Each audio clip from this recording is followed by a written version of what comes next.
রসুল সাল্লাল্লাহু আলাইহি সাল্লাম বলেন, তোমরা কোরআন তিলাওয়াত করো, কারণ কোরআন তিলাওয়াতকারীর জন্য হাসরের ময়দানে কিয়ামতের দিন কোরআন শরীফ সুপারিশ করবেন। সুবহানাল্লাহ।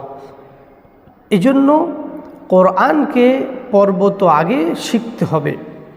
কোরআন শুধু মন গড়া মন মতো পড়লে হবে না। কোরআনের একটি কায়দা আছে, একটা কানুন আছে, একটা নিয়ম আছে, যে কায়দা কানুন মেনে কোরআন তেলাওয়াত করতে হবে। কোরআন শরীফ এত সুন্দর করে আল্লাহ তাআলা পড়ার নির্দেশ দিয়েছেন, অরতিলিল কোরআন তারতিলা।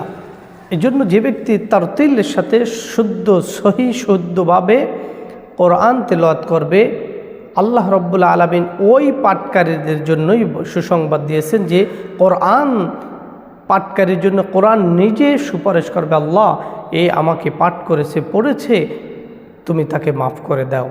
আর কোরআন যখন আল্লাহর কাছে সুপারিশ করবে, আল্লাহ তাআলাও মাফ করে দিবেন। এজন্য কোরআন পড়ব সহি শুদ্ধভাবে।